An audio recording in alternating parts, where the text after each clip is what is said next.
Chairman Damian, sinubukan ko pong tawagan si Dr. Valdez. Naghahanap na po ako ng replacement. Huwag na, Annalisa. Ang sabi ko, may surgeon ang pumasok sa loob. Ha? Sino po? Hindi ba dapat alam natin kung sino nag-oopera sa anak ninyo? Paano kung hindi siya qualified? Paano kung hindi siya pediatric expert? Wala akong pakialam sa qualifications niya ngayon. Ang mahalaga, may magawa siya. Walang ibang surgeon na dumating. Wala. Nag-iisa lang siya. Sigaw ni Damien. Kung may alam ka lang sana, bakit hindi ikaw ang pumasok? Dahil hindi mo kaya, di ba? Kaya tumahimik ka na lang muna, Annalisa. Mga 2 oras lang ang lumipas. Nagbukas ang pinto ng operating room. Ang scrub nurse na kasama ng surgeon ang agad na lumabas. Agad namang nilapitan ito ni Damien. Kamusta? Kamusta yung operation? Ligtas na ba yung anak ko? Successful po, Chairman. Naalis na po yung appendix. Pero critical pa rin po ang post-op dahil sa edad ng baby. Pero ligtas na po ang buhay niya. Sino? Sino yung surgeon? Gusto ko siyang makita. Gusto ko magpakasalamat sa kanya. Pagkasabi ni Damien noon, lumabas si Dr. Dea Salvador. Ang kanyang scrub suit ay may mancha pa ng dugo. At ang kanyang mukha ay pagod na pagod. Ngunit kalmado na ang kanyang mga mata. Natigilan si Damien nang magtama ang mata nila ng surgeon. Maging ang surgeon ay natigilan din. Ikaw? Ikaw ang nagligtas sa anak ko? Hindi makapaniwalang tanong ni Damien. Bago ka pa lang sa channel neto, ibang kwento ni Ate Jane, istorya mo, ikwento ko. Huwag kalimutang pindutin ang notification bell at subscribe button.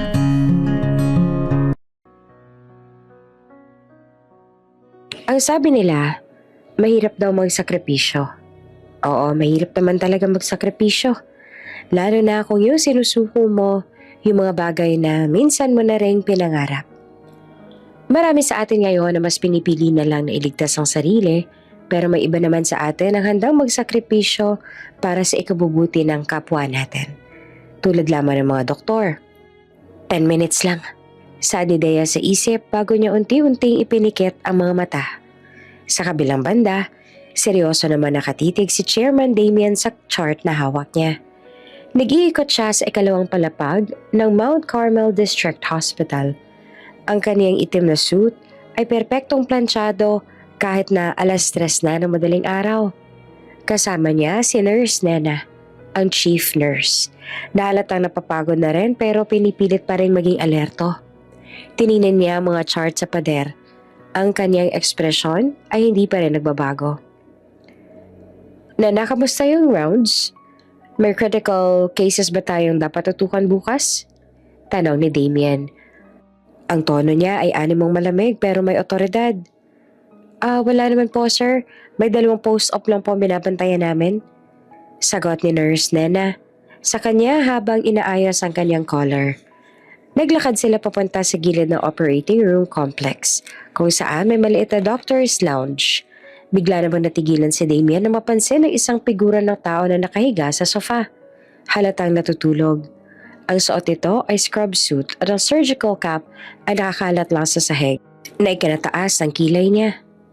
Teka lang, sino yan? Bakit may natutulog dyan? Tanong ni Damien habang nakataas ang kilay. Si Dr. Dea po yan, Chairman. Agad na paliwanag naman ng Nurse Nena na animong natataranta pa. Kagagaling na lang po kasi sa ER. Grabe po talaga ang shift niya. Lumapit si Damien at pinakatitigan ng natutulog na doktor. Natutulog ba yan? Habang naka-duty at naka-strabs pa? Nena, anong klaseng hospital ethics to? Hindi niyo ba sinasabi sa kanila na bawal matulog sa mga common area? Isa pa, surgeon siya. Paano kung biglang magkaroon ng emergency? Magigising ba natin? Chairman, please po. Pagmamakaawa ni Nurse Nena. Magpapaliwanag po ako. Halos 48 hours na po kasi siyang gising. Sunod-sunod po kasi yung surgery niya magmula kahapon. Siya lang po yung tanging available para sa lahat ng critical surgery natin noong nakaraang araw pa. Siya nga rin po yung nagligtas ng pasyente sa ICU kanina. Baka po hindi na talaga kinaya ng katawan niya yung pagod tsaka antok. Baka po Nagpahinga lang po siya saglit habang naghihintay ng updates. Wala akong pakialam sa shift niya, Nena. Singhal ni Damien. Dahilan upang mapapikit pa ang head nurse sa gulat. Napaka-unprofessional niya naman. Anong naging niya sa lounge? Hotel room? Ilang beses ko nang narinig na nagmamadali siya sa mga rounds at prescription dahil sa pagod. Hindi excuse ang pagod para sa kapabayaan. Ang dapat sa kanya tinatanggal. Pero Chairman, kung siya po yung tatanggalin niyo, mas lalong magiging short staff tayo sa surgery. Sagot ni Nurse Nena. Alam niyo pong kakaunti lang yung may expertise na tulad niya. Kung professional siya, alam niya ang limitasyon niya at hindi siya matutulog sa lounge. Mariing sagot ni Damien. Magmula ngayon, tanggal na siya. Pwede na siya matulog sa bahay niya kahit kailan niya gusto. Ipahanda mo lahat ng papers niya. Walang lugar sa ospital ko ang mga taong walang disiplina sa trabaho. Wala na nagawa si Nurse Nena, kundi ang sumunod. Masusunod po, Chairman. Umalis si Damien. Iniwan si Nurse Nena na may mabigat na kalooban. Pagkaraan ng isang oras, nagising si Dea mula sa pagkakatulog. Kinukusot niya ang mata at nagulat na makita ang chief nurse na nakaupo sa tabi niya. Nurse Nena, ano nangyari? Parang narinig ko si Chairman kanina. Tanong ni Dea na nagtataka. Dea, pasensya ka na. Nakita ka niya na natutulog sa duty mo, galit na galit siya. Malungkot na sagot ni Nurse Nena. Tanggal ka na raw. Agad naman na napabalik ko si Dea sa pagkakaupo at bahagyang natawa. Ano? Paano ako matatanggal? Dahil lang ba sa natulog ako ng isang oras? Nurse Nena, alam mo kung gaano ako delikado sa trabaho ko. Halos 2 gabi na nga akong gising eh. Sino nagligtas sa pasyente sa ICU kanina? Hindi ba't ako? Hindi ba niya nakita yon? Alam ko, Dea. Pero stricto talaga si Chairman Damien eh. Pumunta ka na lang daw sa HR bukas. Magpahinga ka na muna, anak. Asikasuhin ko lang yung mga papel mo. Ang unfair naman. Bulong ni Dea na napailing pa. Okay lang sana kung nagpabaya ako. Pero halos mamatay na nga ako sa pagod para sa ospital na yan. Pagkatapos kung magsakripisyo, tatanggalin niya lang ako? Sige, kung yan ang gusto niya. Kung gusto niyang umalis ako, aalis ako. Pero sana, pagdating ng panahon na kailanganin ako ng Mount Carmel, maalala niya yung desisyon niya. Dagdag pa niya. Kinabukasan, sa doctor's quarters, abala sa pag-aayos ng gamit si Dea nang pumasok si Dr. Annalisa Santos, isang resident physician na matagal nang interesado kay Chairman Damien. Oh my God, Dea. Totoo pala yung chismis. Saad ni Annalisa na may ngiti pa sa labi na pilit niyang tinatago. Ang bilis naman, sayang, surgeon ka pa naman, diba? Pero lesson learned na siguro sa'yo yan, diba? Dapat alam mo kung kailan ka magpapahinga. Huwag dito sa lounge. Huwag ka mag-alala, Annalisa. Hindi ako natutuwa na natanggal ako. Pero hindi rin naman hahayaan na maging masaya ka sa nangyayari sa akin. Sagot ni Dea habang inilalagay ang kanyang mga aklat sa isang box. Alam ko may gusto ka kay Chairman at alam ko rin na may issue ka sa akin. Wala naman akong issue sa'yo, no, Dea? In fact, wala nga akong pakialam sa'yo eh. Professional akong tao. Di ako kagaya mo. Sagot ni Annalisa. Masyado ka kasi nagmamadali sa mga rounds mo. Yung charting mo madalas may mali. Kaya nga minsan kailangan ko pang ayusin eh. Sayang lang, ang galing mo pa naman. Madalas may mali? Annalisa, senior mo ko. Galit na tumingin si Dea sa kanya na ngayon ay ngingisi-ngisi na. Ang dami ko ng surgery na ginagawa. At ikaw naman, dinalagdagan mo pa lahat ng paperwork ko nang wala sa oras. Alam nating dalawa kung sino talaga nagpapahirap sa akin dito. Diba? Wala akong ginagawang masama, Dea. Work is work. Sabi ni Annalisa bago nagkibit ng balikat. Pressure lang siguro yan. Sa totoo lang, siguro mas okay na rin para makapagpahinga ka. Ako na lang muna mag-aasikaso ng mga kaso na iwan mo. At well, Baka mas marami na akong exposure sa surgery ngayon. Sige, Annalisa. Sana maging successful ka. Sagot ni Dea at tumayo at binitbit ang box. Umalis si Dea. Sa kanyang paglabas sa ospital, nagkasalubong sila ni Chairman Damian. Saglit silang nagkatitigan. Nag-iwas ang tingin si Damian at nagpatuloy sa paglalakad. Ang coldness niya ay nagdulot ng matinding sakit kay Dea. Hindi niya inakala na ganoon na lang kadali siyang tanggalin ng taong hinahangaan niya nung una pa lang. Sa halip na isipin ang tungkol sa pagkatanggal niya, nagdesisyon na lang si Dea na umalis ng ospital na iyon. Kailangan niyang maghanap ng bagong ospital. 5 araw nakalipas mula nang umalis si Dr. Dea Salvador sa Mount Carmel District Hospital. Abala siya ngayon sa paghahanap ng bagong trabaho. Nag-a-apply sa iba't ibang ospital sa Maynila at karatig na lugar. Nakaupo siya ngayon sa isang cafe. Kausap si Chloe, ang kanyang best friend at fellow surgeon mula sa university na nagtatrabaho na ngayon sa isang private clinic. Hindi ko talaga maintindihan, Dea, sabi ni Chloe, habang hinahalo ang kape. Surgical expertise mo? Top tier? Bakit ka tinanggal dahil lang sa pagtulog? Alam naman nilang halos 48-hour shift kayo. Iyon na nga Chloe. Si Chairman Montenegro. Sagot ni Dea na may bahid ng ines sa tono. Para sa kanya, ang policy ay policy. Walang exception. Para siyang robot na hindi nakakita ng tao. Ang nakikita niya lang ay yung image ng ospital.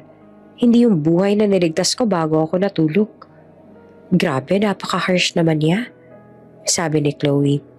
May balita ka ba sa Mount Carmel? Si Annalisa, panigurado masayang-masaya yun. Siguro nagplano na yung kung paano makukuha yung office mo. Natawa na mapakla si Dea sa narinig. Oo, sigurado ako nagsiselebrate na yun ngayon. Pero alam mo, hindi ko na sila masyadong iniisip ngayon. Focus na lang muna siguro ako sa mga interview. Meron akong 2 interview bukas sa St. Luke's at sa Makati Med. Sana merong maternity leave na maganda doon. Bakit? Magpapa-maternity leave ka ba? Hindi ka pa naman kasal Tanong ni Chloe na nagtataka. Hindi no. Sabi ni Dea na natatawa pa. Ang ibig kong sabihin, dapat may good benefits tsaka proper staffing. Ayoko nang maulit yung burnout na naranasan ko sa Mount Carmel. Tsaka, gusto ko mag-focus muna sa mga pediatric cases this time. Parang gusto ko munang maging pediatric surgeon talaga. Oh, that's great, Dea. Sana maging okay na. Sabi ni Chloe at hinawakan ng kamay niya. I'm here for you. Samantala sa isang malaking mansyon naman sa BGC, si Chairman Damian Montenegro ay abala sa paglalaro kasama ang baby niyang si Nicolo. Ang baby ay 1 taong gulang na, malusog at may maningning na mga mata na kasing kulay ng mocha. Si Nicolo ay kanyang buhay. Namatay ang asawa ni Damian ilang oras lang makalipas matapos niyang ilabas si Nicolo dahil sa postpartum hemorrhage. Kinakausap ni Damian ang kanyang nani na si Manang Dita habang pinapakain ang bata. Manang Dita, siguraduhin mo na tama ang temperature ng gatas ni Nicolo ha? At may appointment kami kay Dr. Miguel para sa regular check-up niya. Kailangan on time tayo palagi. Bili ni Damian. Opo, Sir Damian, huwag po kayo mag-alala. Masigla naman po si Nicolo. Mana po siya sa inyo at sa mami niya. Sagot ni Manang Dita. Nako, sana nga Manang Dita. Sana nga. Malungkot na sambit ni Damian. Minsan tinitingnan ko siya. Ang lit niyang tao. Gusto ko sana perfect lahat para sa anak ko. Sir, wag po kayo masyado mag-alala. Basta't malayo po sa sakit si Nicolo. Sagot naman ni Manang Dita. Alam ko, Manang Dita. Pero sa ospital, ang hirap maging chairman. Sabi ni Damian habang pilit na umingiti. Ang daming pressure. Ang daming trabaho. Parang nakakapagod na rin. Agad na pumasok sa isip ni Damian si Dea. Para sa kanya, tama lang ang desisyon niya. At hindi niya pinagsisihan na tanggalin ito. Ilang araw pagkatapos ng kanyang termination, bumalik si Dea sa Mount Carmel Meron siya naiwang box sa mga personal belongings at ilang medical books na kailangan niya para sa mga interview niya. Habang naglalakad siya sa pasilyo patungo sa doctor's quarters, narinig niya ang nagkakagulong boses sa emergency room.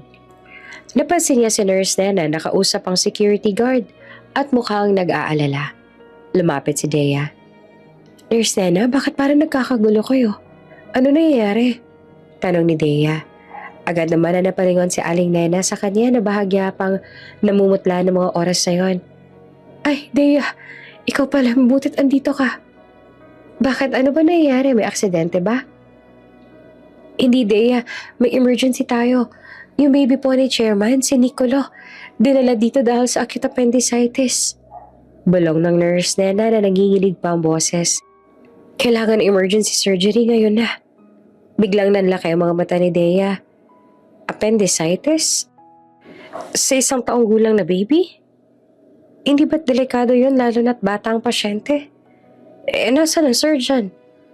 Tumawag na kayo sa naka-on call. Sabi ni Dea kahit wala na siya sa staff. Yan ang problema, Dea. Walang available na doktor ngayon. Halos umiiyak na si Nurse Nena sa pag-aalala. Si Dr. Reyes na traffic sa SLEX, may major accident naman daw doon. Si Dr. Castro may ginagawang cardiac surgery sa Maynila. Wala tayong pediatric surgeon na makakagawa nito ngayon. Si Annalisa ba? Tanong ni Dea. Hindi naman siya surgeon eh. At lalong hindi siya pediatric resident. Wala nga siyang expertise. Nagpapanik na si Chairman. Nakita ko siya kanina, halos maiyak na. Hindi niya nga alam kung anong gagawin niya. Napatingin si Dea sa emergency room. Nakita niya si Damien na nakahawak sa ulo at putlang-putla at hindi niya inakala na makikita niya ang strictong chairman sa ganitong estado. Dea, please, sabi ni Nurse Nena bago niya hinawakan ang damay ni Dea. Alam kong tinanggal ka niya at alam kong galit ka rin kay chairman pero please lang, Dea. 1-year-old lang yung baby. Awang-awa ako. Alam ko na ikaw lang may expertise sa makakagawa niyan ngayon. Wala tayong ibang choice. Critical na siya. Kailangan niyang maoperahan sa loob ng 30 minutes. Tinitigan ni Dea ang chief nurse.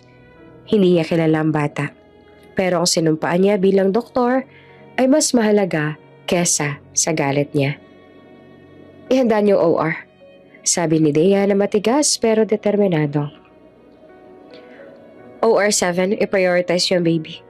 Walang gagalaw sa pasyente hanggat hindi ako nagsascrub in. Kailangan ko ng pediatric anesthesia at isang experienced scrub nurse. Bilisan ninyo. Tumakbo si Dea papunta sa locker room. Ang kanyang galit kay Damien ay pansamantalang nawala. Ang tanging nasa isip niya lang ay ang patient, ang baby na kailangan niyang maligtas. Sa labas ng OR wala nang nagawa si Damien kundi ang maghintay. Pumasok si Dea sa OR. Walang salita, walang kibo. Handang maging surgeon muli. Habang si Damien, hindi niya alam kung sino ang surgeon na pumasok.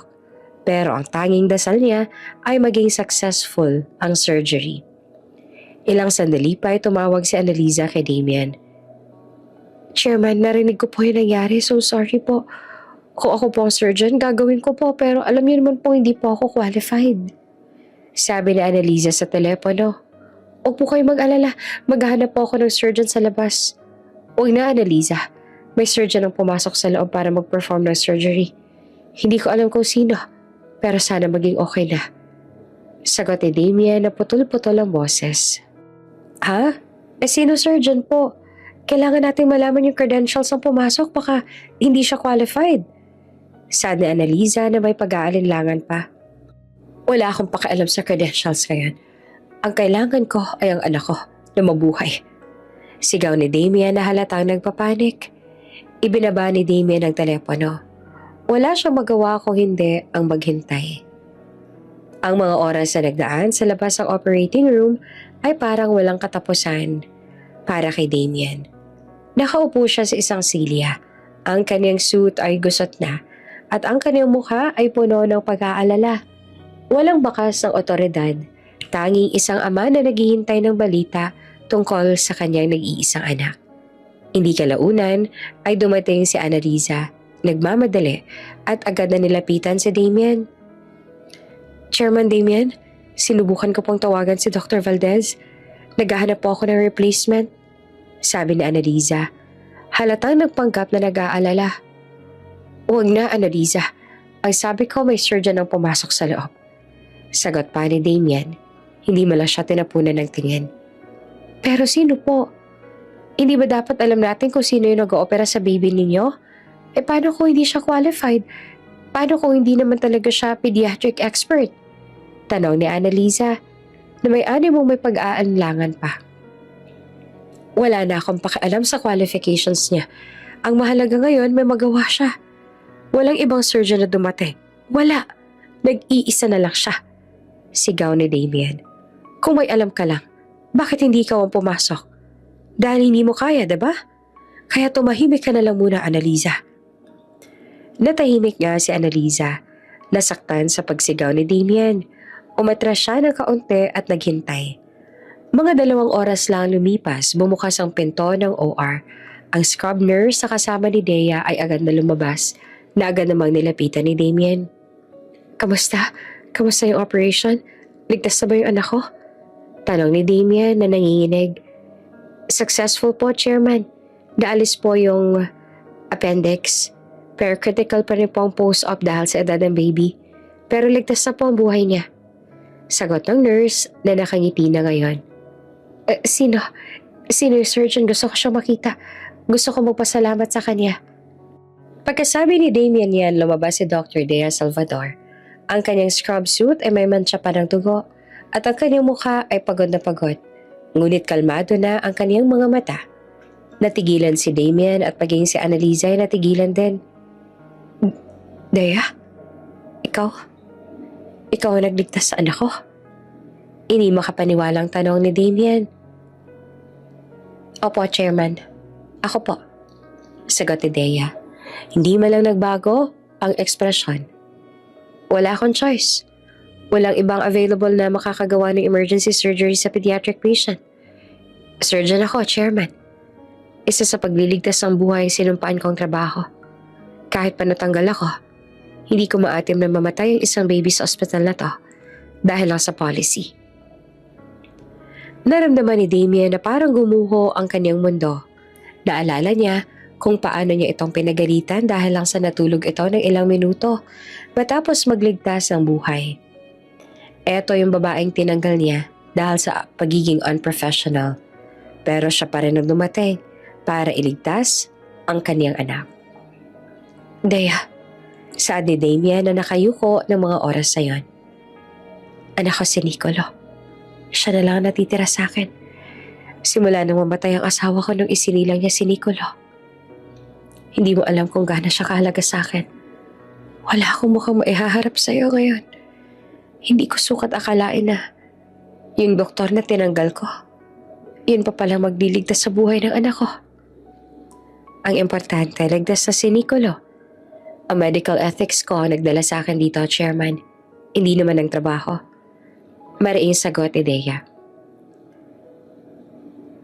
Dea, paano mo ginawa yun? Wala ka na sa staff. Hindi ka na qualified pumasok sa OR. Saan ni Annalisa na mong may inis pa rin sa tono. Annalisa, wala ako sa oras makipagtalo ngayon sa'yo. Matigas sa sagot ni Dea. Humarap naman si Damien kay Dea, puno ng pagsisisi sa mukha. Patawarin mo ako, Dea, kung hindi ko nakita yung dedication mo sa trabaho. Saan ni Damien bago lumuhod sa harap ni Dea. Parang awa mo na. Bumalik ka na sa trabaho mo rito. Bibigyan kita ng mas mataas na posisyon. Ibibigay ko sa'yo lahat ng gusto mo. Gusto mo maging vice chairman, head of surgery, kahit na ano, gagawin ko para makabawi sa'yo. Hayaan mo ako makabawi. Nagulat si Annalisa sa pagluhod ni Damien. Hindi siya makapaniwala sa nasaksihan niya. Hindi ko kailangan ng posisyon, Chairman. Sagot ni Dea na hanggang ngayon ay hindi pa rin nagbabagong emosyon. Ang gusto ko lang sana, matuto ka. Ang ospital ay tungkol sa mga taong nangangailangan. Hindi to tungkol sa paperwork at hierarchy. Kulang na kulang ang staff na niyo. Sana naman ayusin mo yan. Aayusin ko, Dea. Ipinapangako ko, aayusin ko lahat. Pero sana bigyan mo ako ng chance sa makabawi. Hindi lamang sa ospital kundi sa buhay ni Nicolo. Sabi ni Damien at nakatingin sa mata ni Dea. Kailangan ka ng anak ko. Huwag ka mag-alala, Chairman. Magvivisit ako para sa post-op check-up si Nicolo. Pero hindi ko pa alam kung babalik ako sa Mount Carmel. Pag-iisipan ko. Sagot ni Dea. Sa sumunod na araw, nasa private room na ng pediatric ward si Nicolo. Nandoon na si Damien at si Manang Dita na abala sa pag-aalaga sa bata. Hindi kalaunan ay dumating si Dea. Nakasuot ng casual clothes habang dala ang kanyang stethoscope. Kamusta ang baby? Tanong ni Dea habang chinecheck ang vital signs ni Nicolo. Mabuti, Dea, masigla. Thank you ulit. Sabi ni Damien na medyo mahina ang boses. Ang galing mo talaga. Sabi ni Dr. Miguel, kung wala ka, walang chance si Nicolo. Acute appendicitis sa bata. Critical talaga. Kailangan lang na maayos sa post-op care. Paliwanag ni Dea. Kailangan nating bantayan yung lagnat at signs of infection niya. Iyon ang priority natin sa ngayon. Habang nagche-check si Dea, biglang umiti si Nicolo. Hinawakan ng daliri ni Dea. Oh, cute naman. Sabi Dea na tumawa ng bahagya. Mukhang nagustuhan ka ni Nicolo. Sabi pa ni Damien at agad ang umiti. Alam mo, simula nang umalis ka sa ospital, may mga nag-apply na surgeon. Pero parang wala. Parang may kulang sa kanila. Sino naman yung pumalit sa akin? Si Annalisa ba? Tanong ni Dea na bahagyang nagtaas ang kilay. Si Annalisa, siya ang nag-aasikaso ng mga paperwork mo. Pero sa OR, nag-hire ako ng temporary surgeon. Pero hindi siya pediatric expert. Paliwanag ni Damien. Dea, seryoso ako sa offer ko. Wala akong pinagkakatiwalaan as much as I trust you. Pag-iisipan ko pa, Damien. Sagot ni Dea. Sa loob ng private room, nakita ni Damien ang natural na pag-aalaga ni Dea. Ang kanyang mga mata ay nakatuon sa bata, hindi sa kanya. Parang isang ina na nag-aalaga ng anak niya. Napangiti siya at may kakaibang init na naramdaman sa puso. Sige, Dea, hihintayin ko ang desisyon mo. Sagot ni Damien. Pero, pwede bang mag-lunch tayo minsan? Gusto lang sana kitang mas makilala bilang ikaw. Tingnan natin, Damien. Sagot ni Dea at ngumiti ng tipid sa kanya. Maybe kapag stable na si Nicolo, siya ka natin pag-usapan yan. Simula nang maging successful ang surgery ni Nicolo, nagbago ng ihip ng hangin sa Mount Carmel District Hospital. Laging nakasimangot si Annalisa Santos, habang si Chairman Damien Montenegro naman ay nagsimulang magpakita ng pagiging approachable. Bagay na hindi sanay ang mga staff na makita sa kanya. Isang hapon, nag-meeting si Damien kasama ang heads of department. Kailangan natin mag-hire ng mas maraming staff, lalo na sa surgery at emergency room. Maring saad ni Damien sa meeting. Hindi uulit ang sitwasyon kung saan wala tayong available surgeon para sa isang emergency case. Hindi dapat masirang image ng Mount Carmel dahil lang sa kakulangan ng personnel. Nagtaka ang mga department head sa biglang urgency ni Damien, lalo na si Annalisa na nakaupo sa gilid. Pero Chairman, cost-cutting po tayo, diba? Tanong ni Dr. Rivera, ang head of finance. Malaki pong budget para sa additional staff. Mas malaki ba kaysa sa buhay ng isang pasyente, Dr. Rivera? Mas malaki ba kaysa sa reputation natin kapag may namatay dahil sa kapabayaan natin? Hindi. Simula ngayon, ang priority natin ay ang kapakanan ng bawat pasyente. Giet ni Damien. Kumuha kayo ng 3 more permanent surgeons at 5 resident doctors. Ngayon na. Kung hindi niyo mahanap ang hinahanap ko, ako mismo maghahanap. Naglabasan ng lahat. Nagtataka sa kakaibang desisyon ng chairman. Naiwan naman si Annalisa at si Damien sa boardroom. Chairman Damien, can I talk to you for a moment? Tanong ni Annalisa na may pag-aalinlangan. Sure, Annalisa. Ano yan? Tungkol po ito sa surgery ni Nicolo. Nagpapasalamat po ako na ligtas na siya pero strictly speaking, hindi po dapat pumasok si Dr. Dea Salvador sa OR. Wala po siyang contract. Pwede po tayong mademanda sa malpractice kung may mangyaring masama. Paliwanag ni Annalisa na pilit na nagiging logical. Tiningnan siya ni Damian ng may malamig na mga mata. Malpractice, really, Annalisa? Niligtas niya ang anak ko. Kung si Dr. Salvador ang may malpractice, anong tawag sa inyo na walang ginawa? At tumanggi pumasok sa OR kahit na critical ang pasyente. Pero sir, wala naman po akong expertise sa pediatric surgery, tsaka resident lang po ako, hindi po ako surgeon. Exactly, wala kang expertise. Si Dr. Salvador, kahit pagod, qualified siya. Ang medical ethics niya nagdala sa kanya pabalik. Hindi ang sweldo, posisyon na meron siya. Mariing sagot ni Damian. Huwag mo nang questionin ang desisyon ni Dr. Salvador. Ang issue ngayon, bakit ang tanging surgeon na pumapasok sa OR para sa emergency ay yung surgeon na tinanggal ko pa? Sir, sana naman po huwag niyo na pong i-hire pabalik si Dr. Dea. Andito naman po ako, mas dedicated po ako. Ako na lang po mag-aasikaso ng mga surgery na kailangan. Alok ni Annalisa at lumapit pa ng bahagya sa kanya. Dedicated? Annalisa, I appreciate your offer. Pero hindi mo kayang palitan si Dea.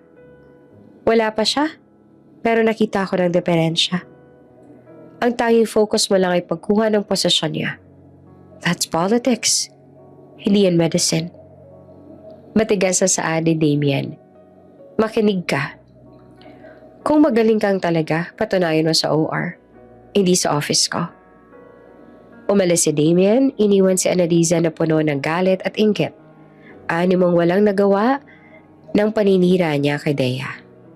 Sa sumunod na araw, nagkita si Dea at Damian sa labas ng ospital sa isang private restaurant. Ito ang lunch date na inalok ni Damian.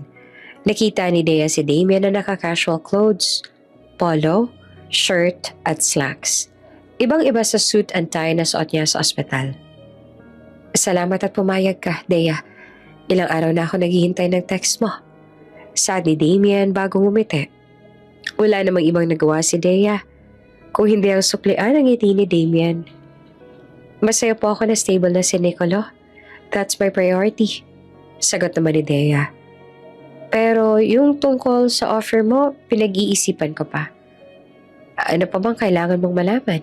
Magdadagdag na ako ng staff. Aalisin ko ang strict policy tungkol sa lounge. Papayagan ko ng power naps basta on-call pa rin sila. Paliwanag ni Damian.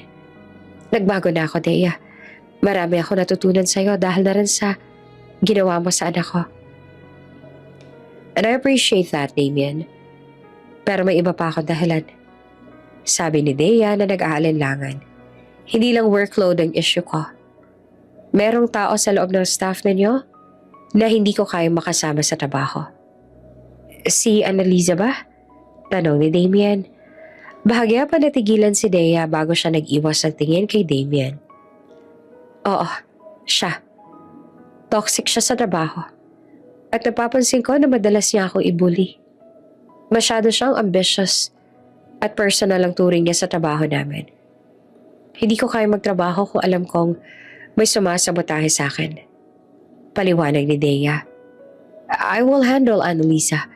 Sigurado ako hindi niya uulitin yung mga ginawa niya. Pangako ni Damian. Pero please, Nicolo needs you. Napansin ko natutuwa siya tuwing nagvi-visit ka. Tinatawag ka nga niyang mama sa tuwing nakikita ka niya. Nang dahil sa narinig ay bahagyang naibuga pa ni Dea ang iniinom niyang tubig sa gulat. Natawa naman ng bahagya si Damian. Mama, hindi niya pa ako kilala ng matagal tsaka 1-year-old lang si Nicolo. Baka excitement lang yon. Hindi lang yan excitement. Matalinong bata si Nicolo, Dea. Alam niya kung sino talaga ang nag-aalaga sa kanya. Sabi ni Damian. He needs a mother. At ako, I need a partner. Sabi ng asawa ko bago siya mamatay, kailangan ko maging matatag para kay Nicolo.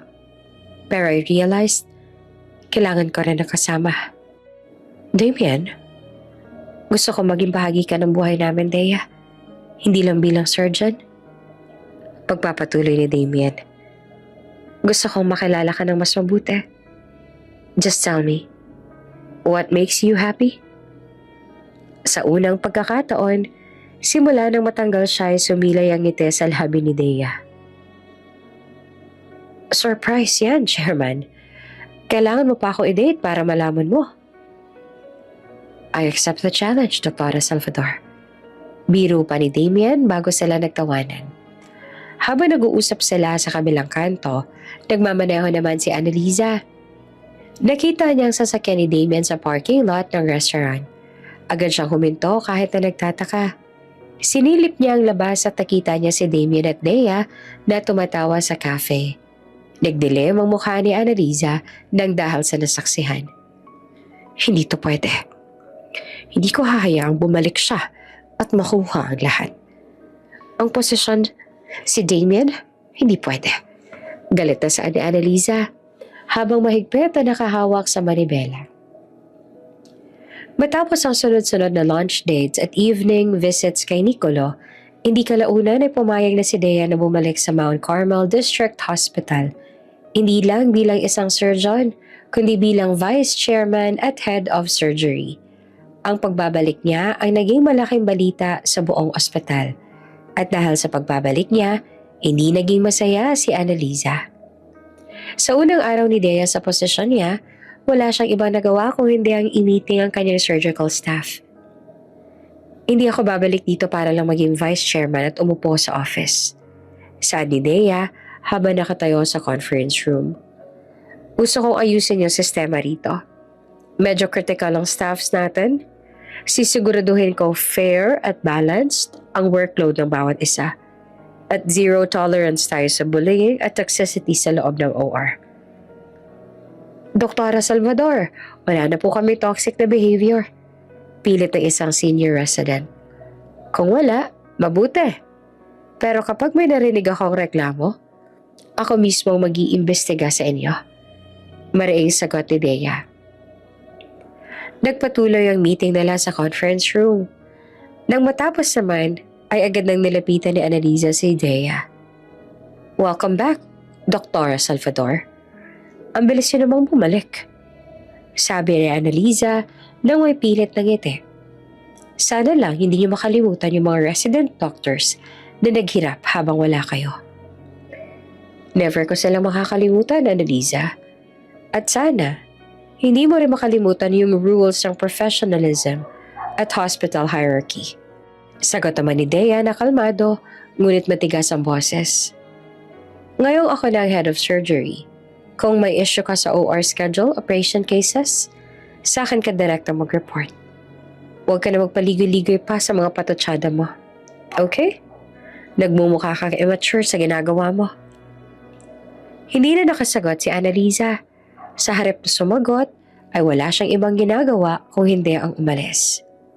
Samantala, dahil sa palaging magkasama sa trabaho at palaging nagkakasama sa lunch, hindi kalaunan ay unti-unting lumalalim ang relasyon ni Damien at ni Dea. Isang gabi, dumalaw si Dea sa bahay ni Damien para i-check si Nicolo. Kamusta na yung baby na yan? Tanong ni Dea habang chinecheck ang katawan ni Nicolo. Perfect ang wound healing niya, Dea. Wala na rin siyang lagnat. Sagot pa ni Damien. Nakaupo sa tabi niya. Salamat talaga. Parang ikaw na lang yata ang pinagkakatiwalaan ko sa medical care ni Nicolo. Trabaho ko yan, Damien. At saka, I love this kid. Sabi ni Dea bago niya pinisil ang pisngi ni Nicolo. Alam mo, nakikita ko na hindi ka lang basta surgeon. You're a natural mother. Masaya si Nicolo pag andito ka. Si Nicolo, he's lucky to have a father like you. Sabi Dea bago tumingin kay Damien. But you have to relax, Damien. Masyado kang stricto sa sarili mo. Baka magkasakit ka niyan. Nagsimula na ako magbago, Dea. Dahil sa'yo. I'm trying to see the human side of the business. Sagot ni Damien. Speaking of the business, may gusto sana akong itanong sa'yo. Pwede ba kitang imbitahan sa fundraising gala ng ospital sa Sabado? Bilang date ko? Of course, Damian. I'd love to be your date. Sagot ni Dea bago ngumiti sa kanya. Makalipas ang ilang araw, nagkaroon si Dea ng unang major surgery bilang head of surgery. Isang komplikadong neurosurgery case na kailangang i-assist ng senior resident. Sa OR schedule, nakita ni Annalisa na siya ang assigned na assistant. Sa OR, habang naghahanda ang team, pumasok si Dea. Annalisa, ihanda mo na yung mga instruments para sa surgery. Utos si Dea habang naghuhugas. Opo, Dr. Salvador. Sagot ni Annalisa bago umismid at ngumiti na nakakaloko sa hindi makikita ni Dea. Hindi kalaunan ay nagsimula ng surgery. Magaling naman si Dea, pero habang nasa critical part na sila, kung saan kailangan ng precision, biglang nag-iba ang temperature sa OR. Masyadong malamig dito, sino nag-adjust ng thermostat? Tanong ni Dea. Hindi ako makapag-concentrate ng maayos, pakihinaan naman. Ay, pasensya na Dr. Dea, hindi ko alam, nag-automatic adjust lang yata. Sagot naman ni Annalisa. Nagpatuloy pa si Dea sa operasyon habang umiiling sa inaakto ng assistant niya. Pagkaraan lang ng ilang minuto, humingi siya ng isang specific instrument. Adson forceps. Annalisa, Adson forceps, dali. Wala po, Dr. Dea, wala po sa tray. Sigaw ni Annalisa. Ano? Paano walang Adson? Sinigurado ko nandyan lahat ng kailangan ko bago ako nag-start. Hindi pwedeng wala yan dyan. Galit na sa Dea pero kailangan niyang manatiling kalmado dahil nasa operation sila. Baka naiwan po sa sterilization room? Sabi ni Annalisa na walang sense of urgency. Walang baka. Hanapin mo ngayon din. Kumuha ka ng alternatives. Hindi kalaunan ay natapos ang surgery. Successful pa rin dahil sa galing ni Dea pero delayed at stressful ito dahil kay Annalisa. Lumabas si Dea ng OR na galit. Annalisa, follow me. Sa doctor's office, hinarap ni Dea si Annalisa nang nakataas ang kilay. Wala namang ibang nagawa si Annalisa kung hindi ang mababa ng tingin habang may nakatagong ngisi sa kanyang labi. Ano yung ginagawa mo, Annalisa? Sabotage pa yan? Noong una in-adjust mo yung thermostat. Pangalawa, hindi kompleto yung gamit. Sino bang in charge ng preparation? Tanong ni Dea na mahina pero matigas ang boses. Wala pa akong alam, Dr. Gea. Ginawa ko lang po ang trabaho ko. Baka may nagkamali lang na nurse. Depensa ni Annalisa. Hindi nurse ang in charge sa final check ng instruments. Ikaw. At ang thermostat.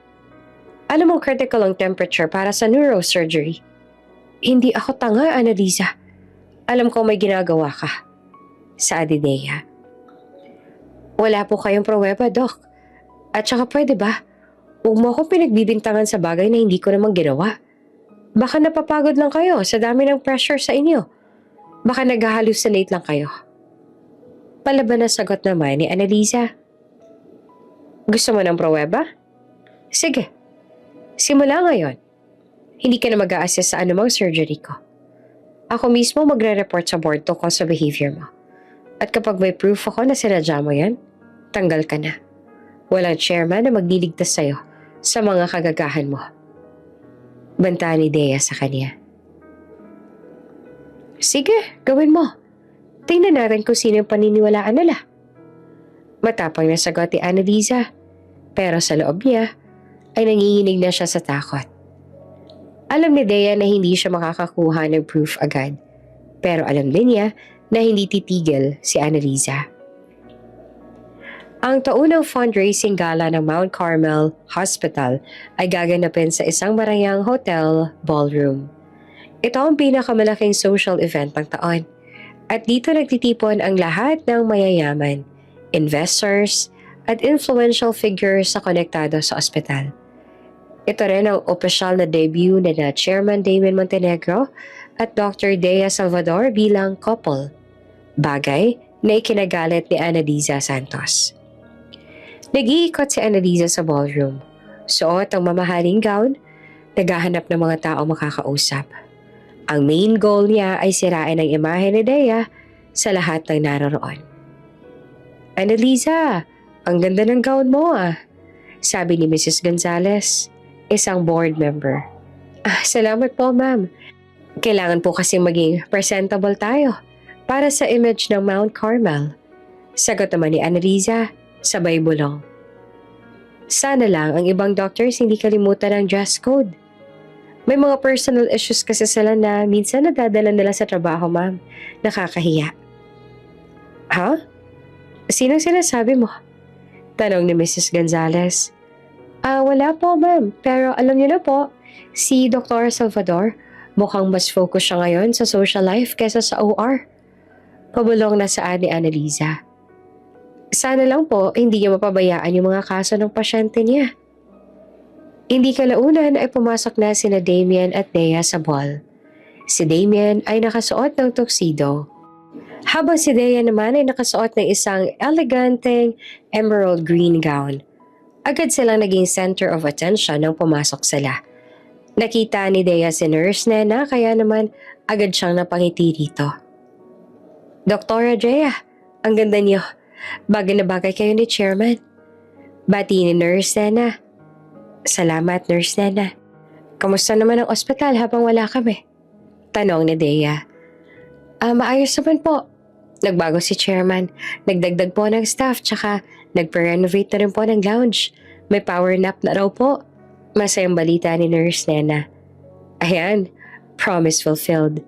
Sad pa ni Dea at pumaling ng tingin kay Damien bago gumiti. I keep my promises, Dea. Sagot ni Damien. Especially sa'yo. Habang nag-uusap sila ay lumapit si Annalisa. Dalang 2 baso ng champagne. Chairman Damien, Dr. Salvador, congratulations sa inyong dalawa. Sabi pa ni Annalisa, pilit ang ngiti at inabot ang champagne sa dalawa. Salamat, Annalisa. Sagot ni Damien. Enjoy the night. Of course, sir. Pero, Dr. Salvador, gusto ko lang po sana kayong paalalahanan. Bukas po meron kayong follow-up patient na may renal failure. Sabi ni Annalisa. Sa medyo malakas ang boses. Sana lang po fresh pa kayo. Kasi po medyo critical yung prescription nun. Bahagyang nakaramdam ng inis si Dea ngunit hindi niya pa rin tinanggal ang ngiti sa labi niya. Salamat sa paalala, Annalisa. At sana sa susunod, huwag mo nang dalhin ang mga patient cases sa gala night. Baka isipin ng mga tao na unprofessional tayo. Ay, pasensya na po. Concerned lang po ako. Baka po too busy kayo sa dating at nakalimutan niyo na po ang rounds niyo. Pili ang sagot ni Annalisa pero halatang may mali siya. Annalisa, that's enough. Mariing saad ni Damien. Keep your comments professional. Ay, pasensya na po, Chairman. Just a little friendly reminder. Sabi pa ni Annalisa. At umalis sa masaya dahil nakuha niya ang atensyon ng mga nasa paligid. Pagkatapos ng maikling confrontation, umalis si Damien at Dea at nagtungo sa isang tahimik na sulok. Pasensya na, Dea. Si Annalisa masyado siyang out of control. Sabi pa ni Damien na puno ng frustration. Huwag ka mag-alala, Damien. Ganun talaga siya. Mas lalo siyang nangigigil dahil nakikita niyang masaya tayo. Sabi ni Dea. Ang totoo, I can handle her. Pero I need your full support. You always have that, Dea.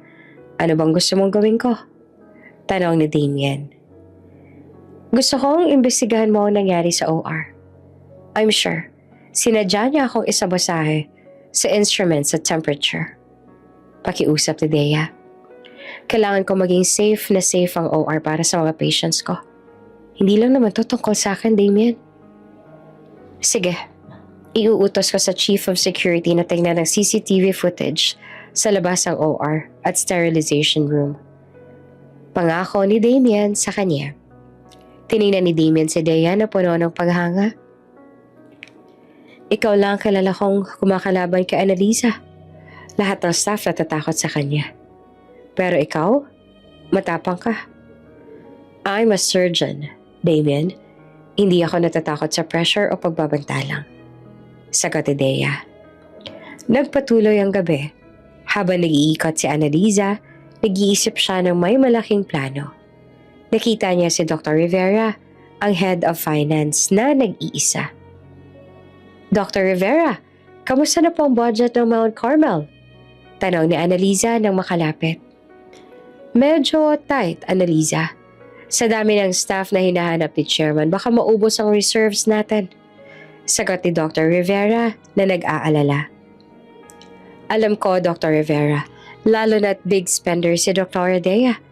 Hindi siya marunong mag-manage ng funds. Pabulong na sabi ni Annalisa. Alam mo ba, meron ako narinig na issue tungkol sa mga medical supplies niya noong nasa inventory pa siya. Masyado siyang maraming in-order. Sayang lang ang funds. Talaga? May audit trail ba yan? Tanong ni Dr. Rivera. Hindi ako sigurado but I can look into it. Gusto ko lang kasing safe ang finance ng hospital. Alok ni Annalisa. Baka pwede tayo mag-imbestiga sa inventory ni Dr. Dea. Yung dati niya pang purchase requests. Para lang sure tayo. Sige, Annalisa. Kung makakatulong yan sa audit, I'm in. Ayoko kasing mabankrupt ang Mount Carmel dahil lang sa unnecessary expenses. Pagpayag pa ni Dr. Rivera. Ngumiti si Annalisa. Ang plano niya ay nagsisimula na. Hindi lamang si Dea ang kanyang tatamaan, kundi pati na rin si Damien. Kinabukasan matapos ang gala night, agad na nagsimulang magtrabaho si Annalisa sa kanyang lihim na plano kasama si Dr. Rivera, ang head of finance. Nakaupo sila sa finance office. Nag-aahalongkat ng mga lumang inventory reports at purchase requests ni Dea. Dr. Rivera, tingnan niyo po ito, sabi ni Annalisa habang itinuturo ang isang entry sa ledger na may petsang 3 buwan na ang nakaraan. Look at the amount ng surgical gloves at sutures na ni-request niya. Masyadong malaki para sa average volume ng surgery niya. Parang overspending. Mukhang malaki nga. Pero baka bulk order lang yan. Nag-aalinlangan na sabi ni Dr. Rivera. Hindi po sir. Hindi po nag-bulk order si Dr. Dea noon. This is strange. Kung may over-ordering po, ibig sabihin, hindi niya alam ang management ng supplies. O mas malala, baka may anomaly? Sabi ni Annalisa na mapanukso ang tinig. Kailangan po nating i-audit ang storage para sa supplies niya. Sige Annalisa, maglabas tayo ng audit memo ngayon din. Pero low-key lang. Ayoko magpanik ang mga staff. Sisimula natin sa inventory check bukas. Desisyon ni Dr. Rivera. Agad na tumango si Annalisa bago na pangisi. Kung hindi man niya nasabotahe si Dea sa operating room, magagawa niya itong masabotahe sa mga audit report. Samantala, sinunod ni Damien ang hiling ni Dea sa kanya. Kinausap niya si Mr. Reyes, ang Chief of Security tungkol sa OR incident. Mr. Reyes, gusto kong tingnan mo lahat ng CCTV footage sa OR wing noong Lunes ng gabi. Gusto kong makita kung may gumalaw ba sa thermostat at kung sino huling lumabas sa sterilization room bago mag-surgery si Dr. Salvador. Utos si Damien. Masusunod, Chairman. Pero medyo time-consuming po yan pero sisimulan ko po agad. Sagot ni Mr. Reyes. Pagkatapos noon, pumunta si Damien sa office ni Dea. Nakita niya itong abala sa paggawa ng new protocols para sa OR cleanliness at inventory management. Kamusta ang head of surgery ko? Tanong naman ni Damien. Inabot ang isang baso ng fresh juice kay Dea. Ayan, trying to fix the mess, sabi ni Dea at tumatawa. Ang daming issues sa system, pero I'm getting there. Ikaw, nakuha mo ba yung kopya ng CCTV? Hindi pa, pero inutusan ko na si Mr. Reyes. Makikita rin natin kung sino yung sumabotahe sa'yo. At kapag may proof na tayo, sisiguraduhin kong permanently banned na si Annalisa sa hospital. Mariing sabi ni Damien. Salamat, Damien. Ang totoo, nag-aalala ako. Alam ko hindi siya titigil. Masyado siyang obsessed sa power at sayo. Sabi ni Dea na sumandal pa sa upuan. Huwag kang mag-alala. Ako ang poprotekta sa'yo, Dea. At sa kapakanan mo. Pangako ni Damien. Speaking of kapakanan, kamusta na nga pala si Nicolo? Pwede ba tayong umuwi ng maaga at mag-dinner sa labas kasama siya? Oo naman. Pero may treat muna ha. Ayoko kasing isipin na Annalisa na big spender ako sa hospital funds mo. Bahagyang natawa si Damien at sinabi niya bago niya inalalayan si Dea na lumabas. Kinabukasan, habang nasa private room si Dea, naganda si Annalisa kasama ang audit team para simulan ang surprise inventory check sa storage na dating in charge si Dea. Siguraduhin niya na bibilangin niya ng maayos lahat ng gloves, sutures at surgical sponges. Utos si Annalisa sa mga team members. Annalisa, any luck? Tanong ni Dr. Rivera. I have a feeling, Dr. Rivera, na may makikita tayo. Pabulong na sabi ni Annalisa. The request was too much. Tingnan niyo, kulang ang actual inventory natin sa records na sinabit niya. Ibig sabihin, may discrepancy. Kailangan natin makasigurado. Malaking scandal to sa hospital kung surgeon mismo ang may anomaly. Sabi pa ni Dr. Rivera na medyo kinakabahan. Nagbilang sila ng nagbilang. Makalipas ang 2 oras, lumabas ang result. Dr. Rivera, the results are in, sabi ng audit team. May significant discrepancy. Talaga? Gano'ng kalaki? Tanong ni Annalisa. Ang ngiti niya ay tuluyan ng lumabas sa labi. Tama po ang recording ni Dr. Salvador, sabi ng audit team. Hindi po ang bilang ng supplies ang may discrepancy. Ang problem po ay yung actual stock na natitira sa storage ay mas marami kesa sa record. Nagulat si Annalisa at Dr. Rivera. Ano? Paano mas marami? Tanong ni Annalisa na nababalisa. Apparently, yung mga supplies na ni-request niya noon na excessive daw, donated niya po pala sa mga barangay clinic sa walang basic supplies. May signed donation slips po siya. Paliwanag ng audit team bago pinakita ang papel. Ang dahilan niya po, dahil urgent need ng mga supplies sa community at ayaw niyang dumaan pa sa long process ng official donation. Ano? Donated? Halos hindi makapaniwala si Annalisa. Pero wala siyang permission sa finance para dyan. Wala po. Pero sa ethics point of view, niligtas niya yung mga nangangailangan. Hindi po ito financially anomaly. It's a charitable act. Sabi ni Dr. Rivera na huminga ng malalim. Annalisa, wala tayong makikita dito. The records are clean. Mukhang masyado tayo nagdududa sa integrity ni Dr. Salvador. Galit na galit si Annalisa. Maling-mali ang move niya. Ang plano niyang sirain si Dea sa finance ay naging pruweba pa ng kanyang dedikasyon na makatulong sa mga pasyente. Kinahapunan, nasa office si Damien si Mr. Reyes. Dala niya ang flash drive na may CCTV footage. Chairman, nakuha ko na po ang proof, sabi ni Mr. Reyes sa seryoso. Ipinakita ni Mr. Reyes ang footage. Kitang-kita roon si Annalisa. Ilang minuto bago ang surgery ni Dea, pumasok siya sa sterilization room. May kinuha at inilagay. Pagkatapos ay kitang-kita rin na siyang pumasok sa OR at nag-adjust sa thermostat bago umalis. That's her, sabi ni Damien na umiigting ang panga sa galit. She deliberately sabotaged the operation. Opo, Chairman. At meron pa po ako nahanap, sabi ni Mr. Reyes. At pinalitan ng footage. Ipinakita ang footage sa araw na tinanggal si Dea. Kitang-kita si Annalisa na binubulungan ng head nurse tungkol sa pagpapalit ng chart ni Dea. Hindi lang sabotage. Bullying din at conspiracy, sabi pa ni Damien. It's over for Annalisa. Ihanda mo ang termination papers niya, Mr. Reyes. Ito ang proof na kailangan natin. Tumingin si Damien sa screen, puno ng galit. Ang pagkagusto ni Annalisa sa kanya ay nagmisulang obsession na nakakasira ng buhay ng ibang tao at naglalagay sa panganib sa mga pasyente nila. Kinabukasan, kalmado ngunit determinado si Damien sa gagawin niya. Agad niyang ipinatawag si Annalisa sa kanyang office. Kasama niya si Dea at si Mr. Reyes, ang Chief of Security. Annalisa, umupo ka. Sabi ni Damien na malamig ang tono. Walang ibang nagawa si Annalisa kung hindi ang pumasok.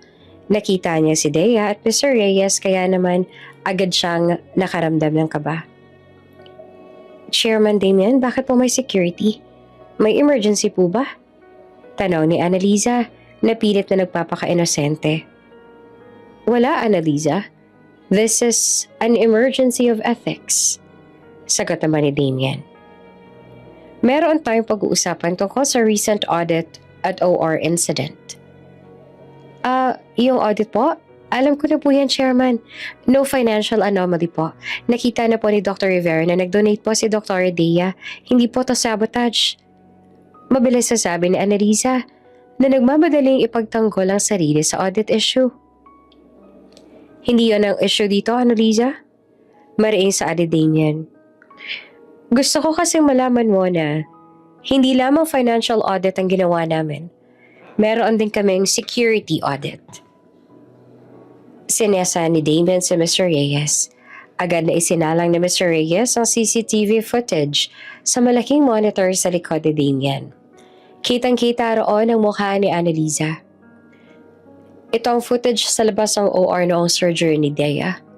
Paliwanag ni Mr. Reyes. Pansinin ninyo, ang ginawa ni Dr. Santos sa thermostat at sterilization room. Napanood ni Annalisa ang sarili niya na nag-a-adjust sa temperature at ang pagmamanipula niya sa instrument tray. Nanginig siya. Wala siyang maitatago dahil nasa harap niya ng ebidensya. Anong masasabi mo, Annalisa? Tanong ni Damien. Sabotage yan, Annalisa. Inilagay mo sa panganib ang buhay ng pasyente at ang career ni Dea. Dahil lang sa inggit at personal obsession mo. Hindi po ako yan. Baka fake po yan. Edited lang po yung footage. Pagtanggi ni Annalisa na ngayon ay namutla na. Huwag mo nang itanggi, Annalisa. Sabi Dea na kahit pa naipit ay pilit pa rin kalmado. Alam kong ikaw yan. Bakit? Dahil sa akin? Dahil ba sa posisyon ko na gusto mo? Oo. Dahil sa'yo, Dea. Biglang sigaw ni Annalisa na hindi na nakapagtimpe. Dahil ikaw ang nakakakuha ng lahat. Yung posisyon, yung respeto, at si Damien. Dapat ay wala ka ng karapatang bumalik. Yung mga taong tinanggal na dahil lang sa unprofessionalism. Tumayo si Damien. Unprofessionalism? Sa tingin mo ba professional ang ginagawa mo? Ang magsabotage ng surgery? Ang maging toxic sa workplace? Annalisa, I loved my wife at namatay siya. Ang tanging natitira na lang sa akin ay si Nicolo at ang ospital na to. Inatake mo ang dalawang bagay na iniingatan ko. Because I love you, Damien. Mahal kita. At mas nauna ako sa kanya. I am dedicated to you. Iyak ni Annalisa. That is not love, Annalisa. That is obsession. Mariing sa Damien. Makinig ka. Magmula sa araw na to, tanggal ka na. At dahil sa violation mo, unprofessional conduct of patient safety, magpa-file kami ng formal complaint sa Philippine Medical Association. You are banned from Mount Carmel. Eto dyan sa labas, Mr. Reyes. Wala siyang kukunin sa opisina niya. Kung may kailangan siya, kami maghahatid ng gamit niya. Hindi, Damien. Wag. Magbabago ako, promise. Pagmamakaawa ni Annalisa. Tapos na, Annalisa. This is final. Sagot ni Damien bago tumalikod. Hinila na ni Mr. Reyes sa Annalisa palabas na ngayon ay nagpupumiglas na at umiyak sa pagmamakaawa sa kanila. Naiwan sina Damien at Dea sa office. Nandoon pa rin ang bigat ng confrontation sa nangyari. Salamat, Damien. Sabi ni Dea na makalapit kay Damien. I'm glad it's over. I'm so sorry sa nangyari ngayon, Dea. Masyado ako naging bulag. Dahil sa kawalan ko ng interes sa lahat. Hindi ko na nakita yung toxicity sa paligid. At dahil doon nagduda ako sa'yo bilang doktor. Sabi ni Damien na may pagsisisi sa boses. Huwag mo nang isipin yon. Ang importante, cleared na ang name ko at safe na ang OR. Sagot ni Dea. Ang focus natin ngayon ay ang ospital at si Nicolo. Oo, si Nicolo. Ngumiti naman si Damien. Speaking of Nicolo, gusto ko niyo makita. Umuwi na kaya tayo? Hindi mo na ako kailangang yayain, Damien. I'm officially on duty para sa post-op care niya and I'm always happy to see him. Sabi naman ni Dea. Naglakad sila palabas ng office. Habang nasa parking lot sila, huminto si Damien. Dea, I wanna be clear. Sabi ni Damien bago niya hinawakan ang kamay ni Dea. Hindi lang ito tungkol sa ospital at kay Nicolo. I'm falling for you. Sa tapang mo, sa galing mo, at sa puso mo. You are the one. Damien, hindi ko naman sinasabing magpakasal tayo bukas. Pero gusto ko maging seryoso tayo. I want you to be the mother of my son. Ang asawa ko, mahal na mahal ko siya. Pero she's gone. At nakikita ko sa iyong future na hindi ko inakalang darating pa. Mariing sabi ni Damien. Damien, alam mo bang nahuhulog na rin ako sa'yo? Sabi pa ni Dea at agad na tumawa ng mahina. Hindi lang naman ikaw nag-iisip ng future. Ang hospital, si Nicolo. Everything feels right kapag kasama ko kayo.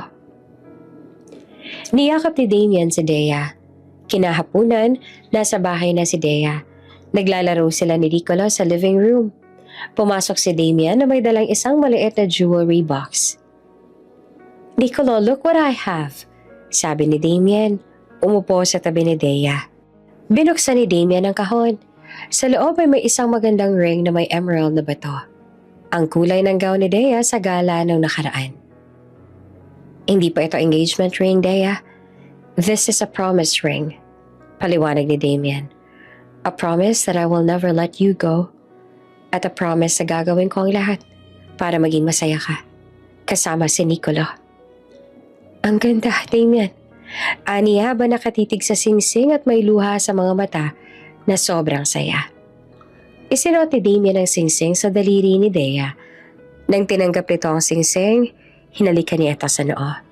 At pagkatapos ay hinawakan ni Dea si Nicolo. Sa loob ng Mount Carmel District Hospital, nagsimula ang isang trial period sa ilalim ng bagong leadership ni Damien at Dea. Matapos ang scandal ni Annalisa, napilitan si Damien na ayusin ang internal structure at work environment ng ospital. Nakita ni Dea sa conference room kasama ang mga HR head at bagong recruits para sa surgery department. Welcome sa Mount Carmel. Naka-hire tayo ng 5 permanent surgeons at 10 resident doctors sa loob ng isang buwan. That's a huge improvement, sabi ni Dea habang tinitingnan ang list ng mga pangalan. Pero gusto ko maging clear sa'yo. Hindi kami nagtotolerate ng burnout or overtime na hindi binabayaran. Ang rounds at prescription ninyo kailangan accurate at efficient. Dr. Dea, dahil sa new staff, fair na po ang shift schedule namin? Tanong ni Dr. Mark, isang bagong surgeon. Yes, Dr. Mark. Binago namin ang system. Maximum na shift ay 36 hours pero sa emergency cases lang. At may mandatory rest at 12 hours pagkatapos. Magkakaroon din ng power nap room sa bawat department para hindi na maulit yung nangyari sa akin. Sagot ni Dea na tumawa pa ng bahagya. Dr. Dea, masaya yung mga nurses, hindi na purong sila ma-overwhelm sa dami ng patients. At si chairman, araw-araw na po siyang nagve-visit sa mga wards, hindi na lang sa office. Balita pa ni Nurse Nana, nakaikinangiti naman ni Dea. Mabuti naman. Ang presensya ni chairman, importante yan para sa moral. Sabi Dea, ang focus natin ngayon ay ang quality ng pag-aalaga. Gusto ko magkaroon tayo ng zero error pagdating sa diagnosis at sa pre-operative assessment. Sa gabi, nasa bahay si Damien at Dea. Naglalaro si Nicolo sa sahig habang nag-uusap sila. Ang promise ring ni Dea ay kumikinang sa ilalim ng ilaw kaya naman hindi niya naiwasang mapangiti habang nakatitig dito.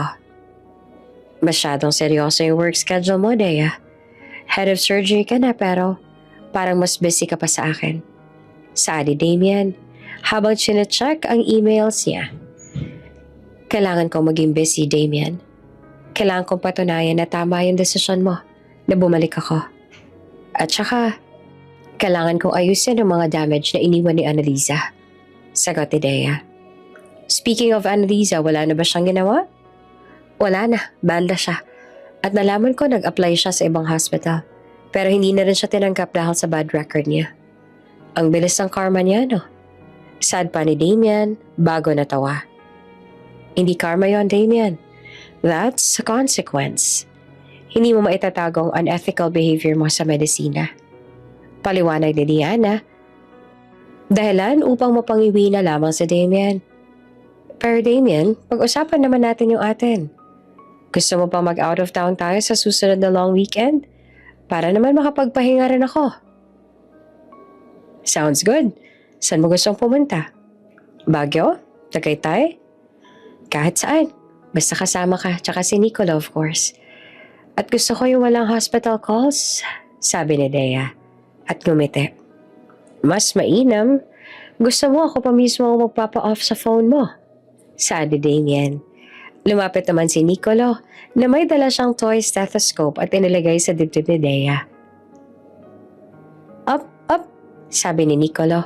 Walang ibang nagawa si Dea kung hindi ang matawa sa ginawa ni Nicolo. Oh, ang cute naman ng baby doctor ko. Alam mo, Dea, nung mamatay si Sofia, I thought I would never be happy again. Ang tanging focus ko lang noon ay yung hospital at si Nicolo. I built walls. Sabi ni Damian na bahagyang seryoso habang nakatingin sa kanya. Pero ikaw, sinira mo yung pader na ginawa ko. You saved me. Hindi ko sinira, Damian. Pininturahan ko lang ng bago. Emerald green. Pabirong sagot ni Dea at tumingin sa ring niya. We are good for each other. Ikaw ang nagturo sa akin ng balance at discipline. Ako naman, ang nagpapakita sa'yo ng compassion at humanity. It's a perfect partnership. Kung ganon, perfect na tayo magpakasal, diba? Tanong ni Damian na nagtaas pa ng kilay. Masyado ka naman yata mabilis, Chairman. Trial period pa nga lang tayo. Tingnan natin kung makakaya mo akong i-handle ng matagal. High maintenance to, no? Kasi surgeon, diba? Biro pa ni Dea bago natawa. Handa na ako sa trial period na sinasabi mo, Dea. Sagot naman ni Damian bago pa niyakap ang nobya. Isang hapon habang nag-iikot si Dea sa pediatric ward para sa rounds niya, nakasalubong niya si Nurse Nena. Dr. Dea, may gusto lang po ako sabihin sa inyo. Sabi ni Nurse Nena na medyo nag-aalinlangan. Ano yun, Nurse Nena? May issue ba sa rounds? Wala po. Pero, nung tinanggal po kayo ni Chairman, pinagsisihan niya po yun agad. Pero hindi niya lang po masabi sa inyo. Kwento ni Nurse Nena, nakita ko po nun siya sa lounge matapos siyang umalis. Halos maiyak po siya. Sabi niya, I made a terrible mistake. She's the best surgeon na meron kami. Gusto niya nga po sana kayong tawagan nun pero hindi niya po magawa. Nagulat naman si Dea. Hindi niya inakalang ganun pala kalaki ang naging epekto ng termination niya kay Damian. Talaga, Nurse Nena? Bakit kaya hindi niya sinabi sa akin? Masyado pong mataas ang pride niya, Dr. Dea. Pero alam niyo na po, mas pinili niyang sundin yung policy kesa sa gusto ng puso niya. Kaya lang, ang puso niya, mas malakas. Paliwanag ni Nurse Nena. Kaya po masaya po ako na kayo na po. You deserve this. Salamat, Nurse Nena. Hindi ko inaasahan yan sabi ni Dea bago ngumiti. Ang maliit na sekreto ni Damian ang nagbigay ng comfort kay Dea. Hindi lang necessity ang pagbabalik niya. Ito ay genuine regret mula kay Damian. Dumating na nga ang long weekend at sinunod ni Damian ang kanyang promise kay Dea Nagtungo sila sa Tagaytay, isang lugar na malayo sa pressure ng Mount Carmel District Hospital. Bitbit nila ang baby na si Nicolo at wala silang kasamang staff o nanny. Nakaupo si Day at Damien sa veranda ng rest house na inupahan ni Damien. Habang natutulog si Nicolo sa kanyang crib sa loob, sariwang hangin ang sumalubong sa kanila. Oh, ang ganda nito, Damien. Sabi ni Dea na humihinga ng malalim. Walang rounds, walang surgery, walang urgent calls. Parang hindi ako doktor. Yun ang plano natin, Dea. Magbakasyon tayo na parang isang normal na tao ngayon.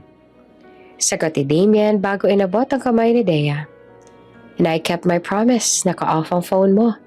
At naka-silent ang akin. Kamusta pala yung hospital na wala na tayo? I'm kind of worried. Tanong ni Dea na may pag-aalangan.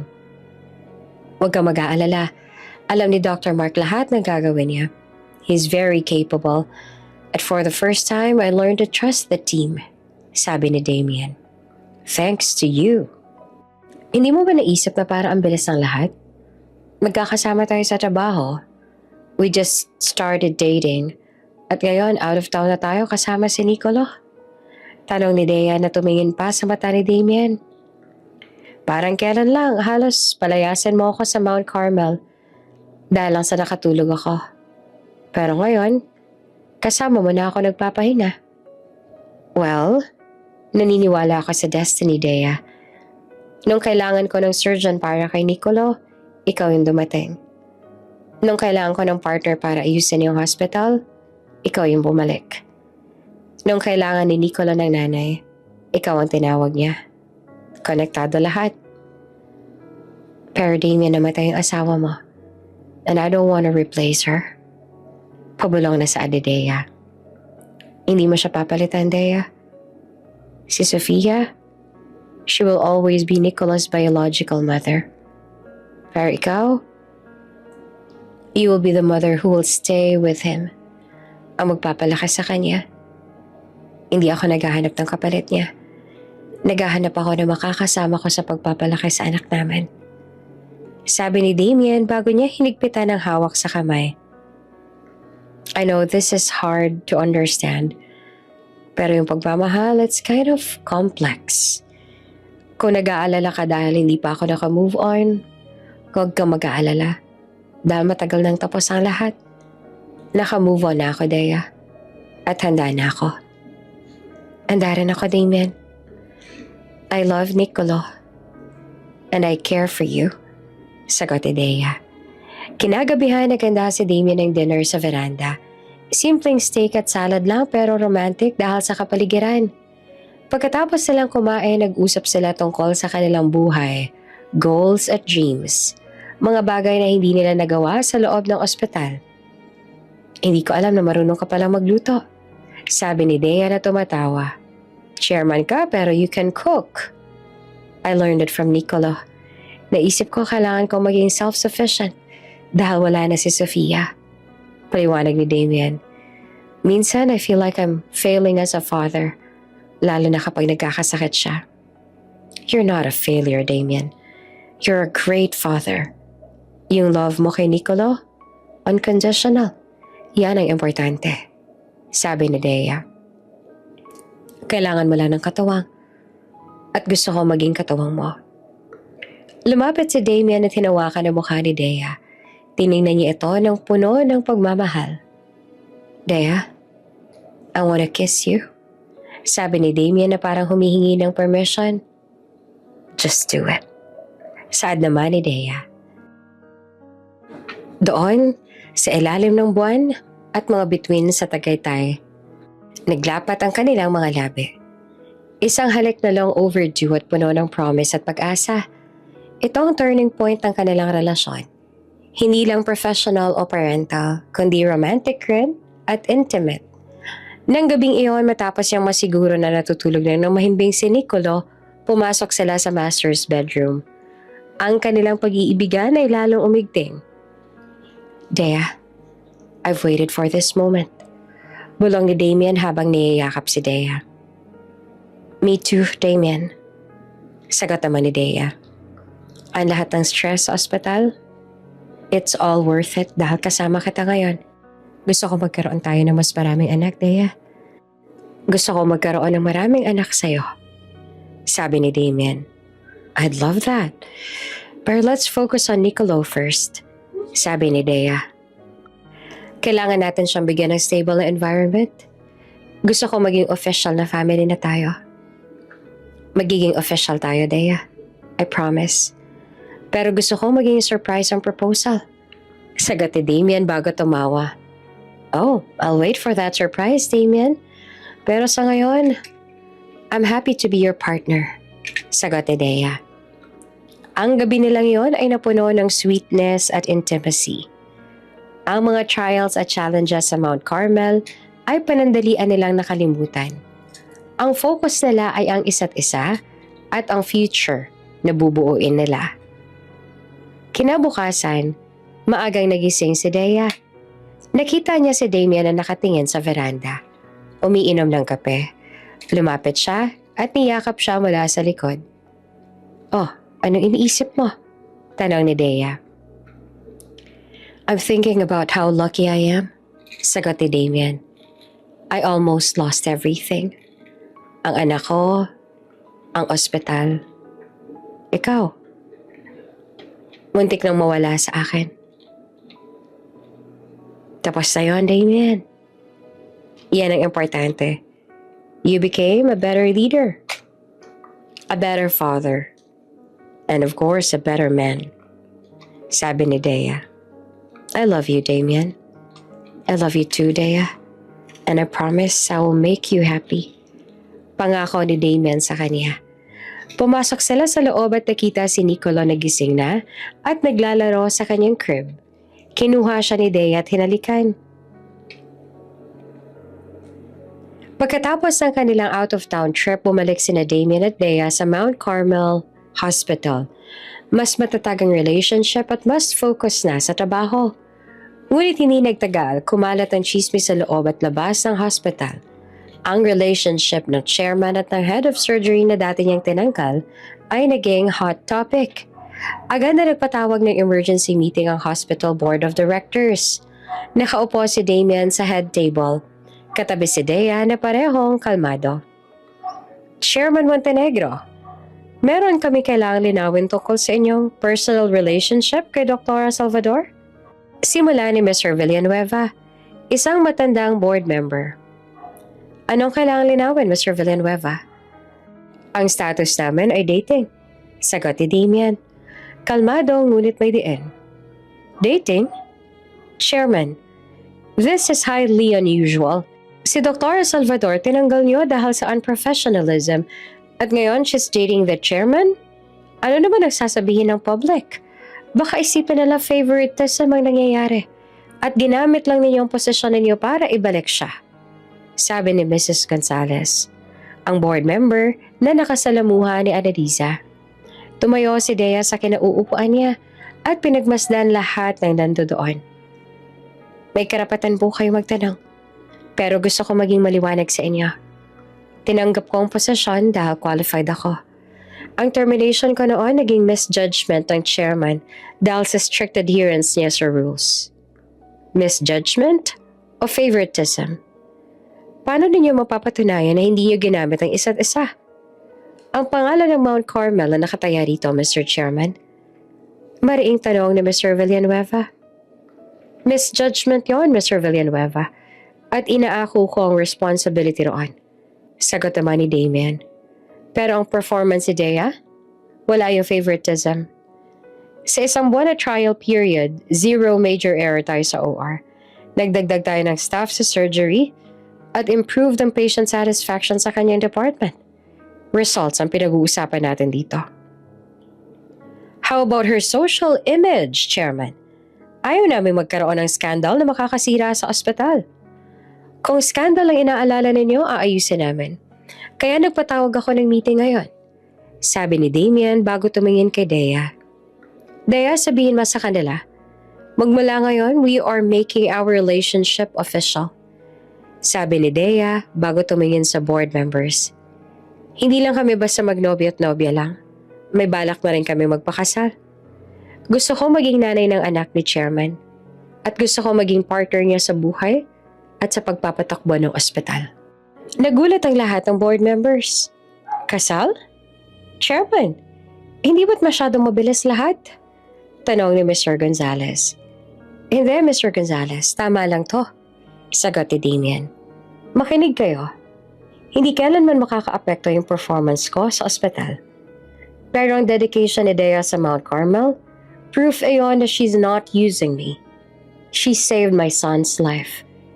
At she saved this hospital from its internal toxic environment.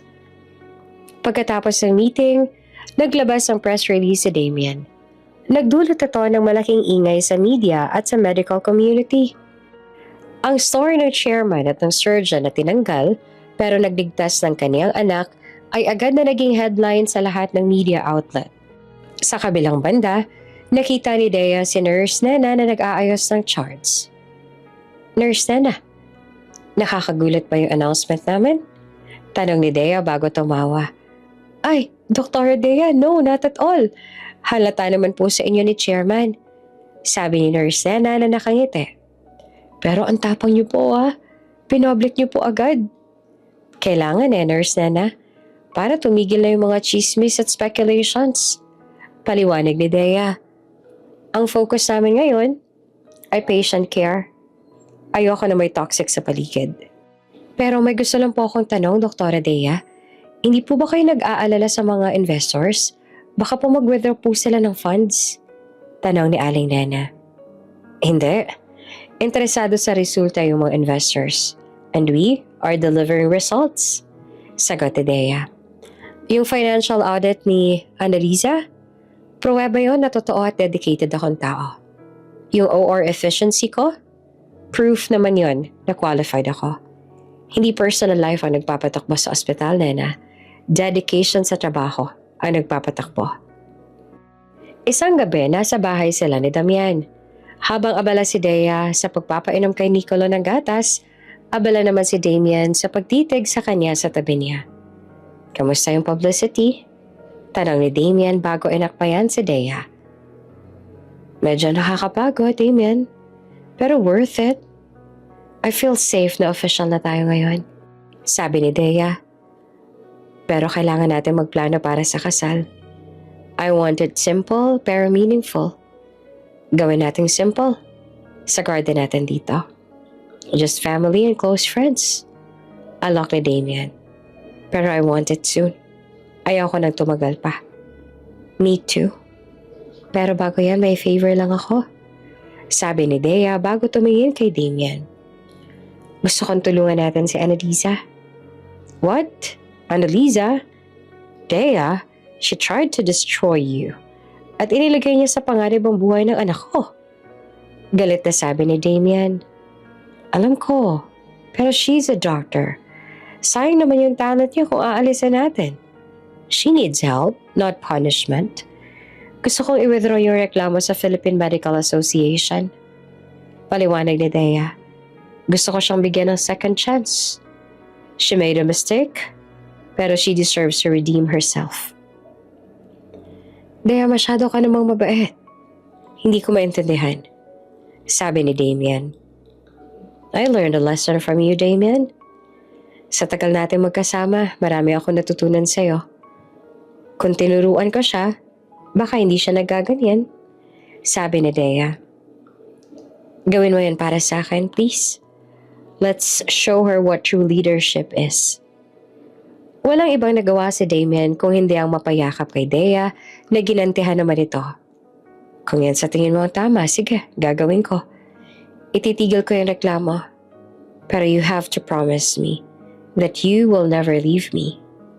Never, Damien. Pamilya na tayo ngayon. Sagot ni Dea bago hinalikan si Nicolo. Ang desisyon ni Dea na maging compassionate kay Annalisa ang nagpatunay kay Damien na tama ang kaniyang desisyon. Kalaunan ay naging abala sina Damien at Dea sa pagpaplano ng kanilang kasal. Sa loob ng ilang linggo, ang kanilang garden wedding ay halos handa na. Kasabay nito, patuloy na gumagandang performance ang Mount Carmel Hospital at ang reputation ni Dea bilang isang exceptional surgeon at compassionate leader. Isang hapon, nasa flower shop si Dea kasama si Chloe, ang kanyang maid of honor para piliin ang mga bouquet at arrangement. I can't believe this, Dea. Ikakasal ka na. Kay Damien pa. Parang kailan lang nagsusumbong ka pa sa akin kung bakit kanya tinanggal noon. Pagkatapos ngayon, ikakasal ka na sa kanya. Sa adik Chloe na tuwang-tuwa. Oo nga eh. Kahit ako naman hindi ko ina-expect na matagal na pala siyang may gusto sa akin. Kahit na madalas niya pa akong pagalitan noon. Sagot ni Dea habang tinitingnan ng mga puting bulaklak. Gusto ko simple lang ang kasal namin. Walang masyadong display. Simple pero elegante dapat. Parang ikaw. Puri pa ni Chloe. Habang nag-uusap sila, pumasok ang isang babae sa flower shop. Nakasuot ito ng simpleng damit at mukhang distressed. Paglingon ni Dea, nagulat siya na makita si Annalisa. Agad na tumayo si Chloe at animong na-alarma pa nang makita si Annalisa na ngayon ay walang ibang ginawa kundi ang mapayuko na lang. Annalisa? Anong ginagawa mo rito? Tanong ni Chloe. Binabalaan kita. Kapag may ginawa kang masama sa kaibigan ko, ako mismo ang tatagtad ng saksak sa'yo. Nandito lang ako para bumili ng bulaklak. At huwag kang masyadong brutal dyan, hindi ko naman alam na nandito kayo. Saad pa ni Annalisa. Tiningnan ni Dea si Annalisa. Hindi nito yung doktora na palaging nang-aaway sa lahat ng nurse at doctors na kasama nito sa trabaho. Payapa na ang mukha nito ngayon, hindi na tulad noon. Kamusta ka na, Annalisa? Tanong ni Dea ng kalmado. Okay lang, siguro. Naghahanap pa rin ako ng trabaho pero nahihirapan ako dahil sa bad record ko sa Mount Carmel. Sagot ni Annalisa bago natawa ng bahagya. Wala na rin kasi akong lisensya. Ano? Paano ka nawala ng lisensya? Ang akala ko ba winiter ni Damien yung reklamo niya sa PMA? Tanong ni Dea. Oo, yata. Pero may bago pang reklamo sa akin eh. Tingin ko galing naman sa board mismo. Hindi ko alam. Nawala sa akin lahat, Dr. Dea. Mali ako. And I really regret everything I did. Sabi ni Annalisa na naiyak na ng mga oras na yon. Annalisa, tumingin ka sa akin. Hindi ko withdraw yung reklamo dahil lang sa naaawa ko sa'yo. Ginawa ko yon dahil I believe in second chances. Alam kong sayang ang talent mo. Sana paniwalaan niyo ako. Hindi ko naman sinasadya lahat ng mga ginawa ko. Nagawa ko lang lahat ng yan kasi naiinggit ako sa'yo. Pero ngayon I realize na mali ako. Sorry sa lahat ng stress na binigay ko sa inyo.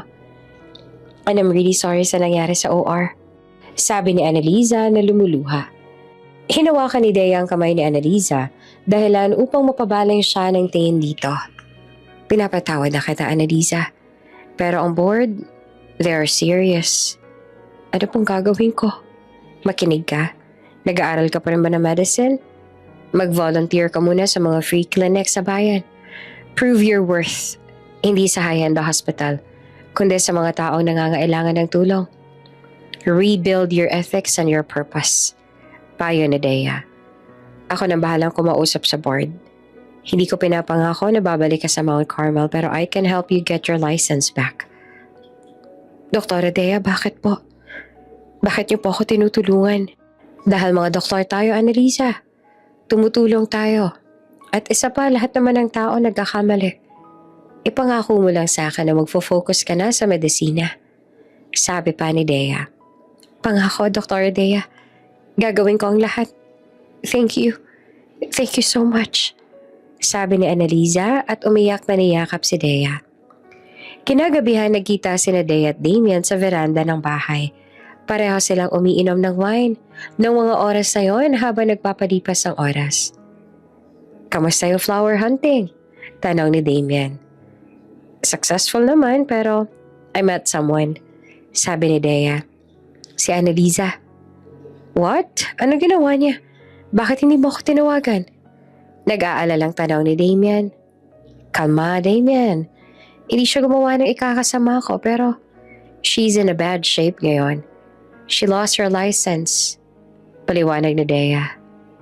And I want to help her. Dea, hindi ko maintindihan. Sinubukan niya sirain yung buhay mo. Bakit mo naman siya tutulungan?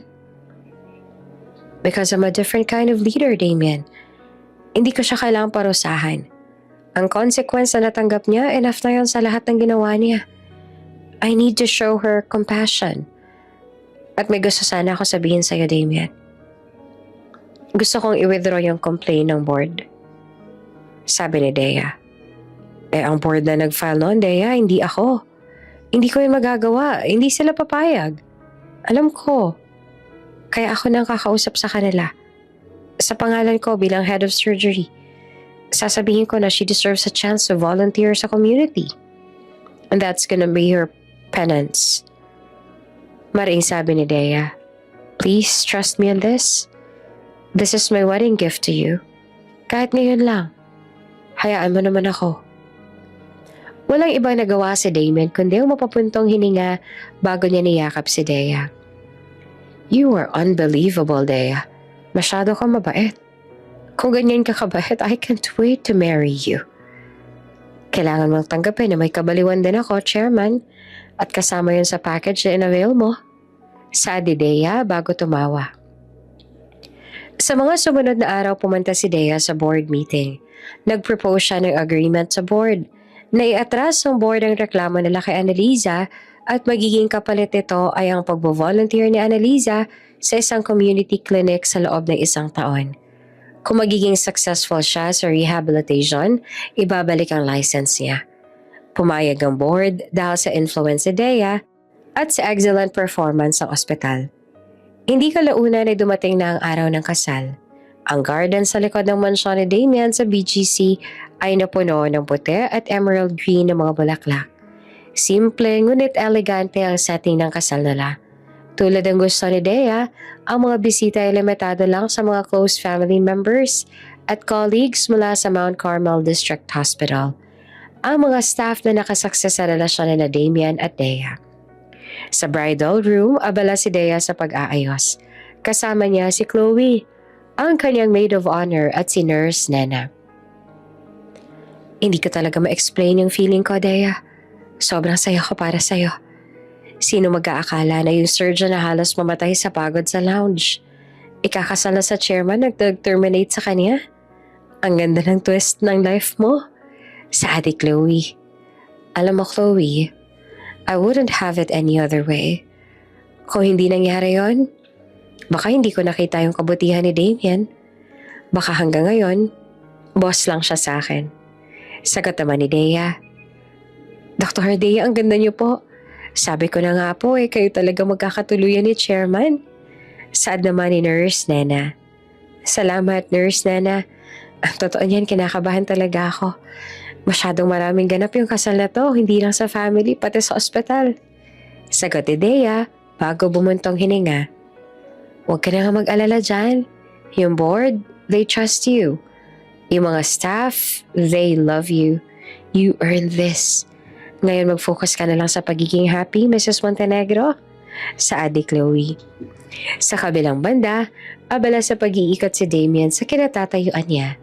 Nakaupo si Mr. Villanueva at Mrs. Gonzalez, ang mga board member at masayang nag-uusap. Hindi ko talaga inakala lahat, Damien. Pero mukhang masaya ka talaga. Hindi ko pa nakita yung ngiti mo na ganyan simula nung college tayo. Saad pa ni Mr. Villanueva. Nagbago ako, Mr. Villanueva. At si Dea ang nagpabago sa akin. Sagot naman niya.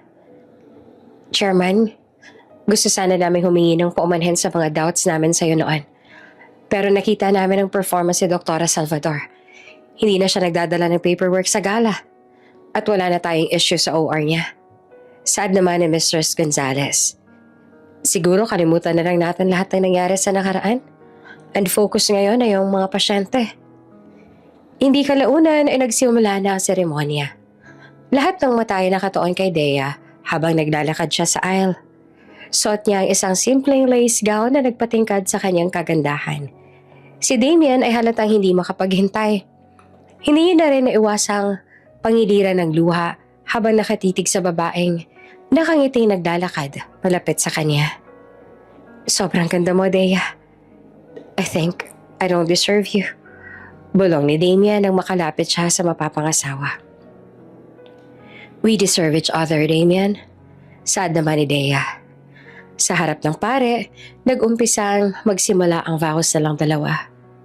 Dea, ni minsan, hindi ko inisip na magugustuhan kita.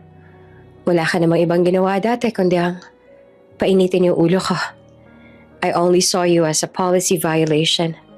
Pero nung niligtas mo yung buhay ng anak ko, nakita akong ikaw talaga.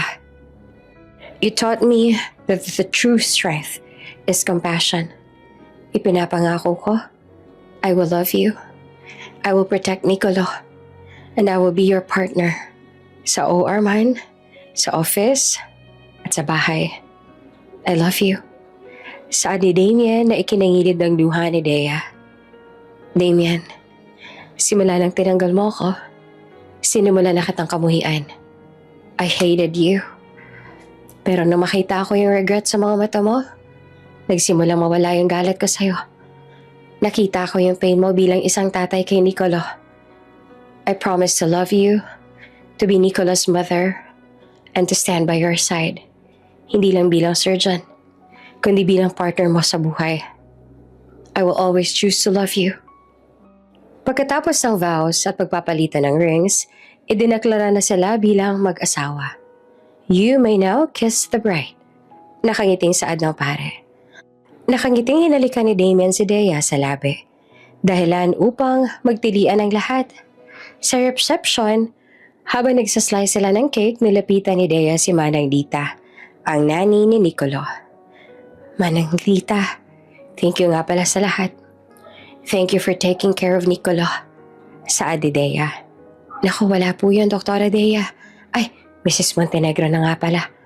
Ngayon po, sa wakas, may nanay na po si Nicolo na mag-aalaga at magmamahal sa kanya. Masaya po ako dahil nakita ni Chairman yung taong-tao para sa kanya. Sagot ni Manang Dita. Sa huling toast, tumayo si Damien, kasama si Dea, dahilan upang mapatingin sa kanila ang lahat. Gusto ko magpasalamat sa inyong lahat. This wedding is not just a celebration of love. It's a celebration of second chances. I made a mistake pero dahil sa grace at forgiveness ng babaeng ito, na ngayon ay asawa ko na, hindi lang niya ako pinatawad. Binigyan niya rin ako ng future.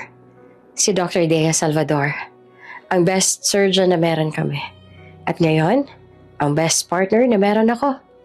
To our new life, to Mount Carmel, and to our new family. Cheers, everyone! Nagtoast ang lahat ng may ngiti sa labi nang sandaling iangat ni Damien ang baso. Masayang niyakap ni Damien si Dea na ginantihan naman ito. Pagkatapos ng kasal nila ay agad na nagtungong mag-asawa sa Maldives kung saan naman nila isinelebrate ang kanilang honeymoon. Pansamantala muna nilang itatabi lahat ng trabaho para makapag-relax at makapag-celebrate lang sila. Pansamantala muna nilang iniwan si Nicolo kay Manang Dita at nurse Nena na pinagkakatiwalaan naman nilang mag-alaga. Isang overwater villa ang napilay nila. Walang ibang nagawa si Dea kundi ang mapatingin sa tubig at sa ganda ng kalikasan na nakahain sa kanila. Ang ganda rito, Damien. Parang postcard. I can't believe we're here. Saad ni Dea, dahilan upang mapangiti si Damien. I told you, matutuwa ka rito. You deserve this, my love. Pagkatapos ng lahat ng stress sa Mount Carmel, kailangan nating mag-recharge. Sabi ni Damien, bago siya niyakap nito mula sa likod.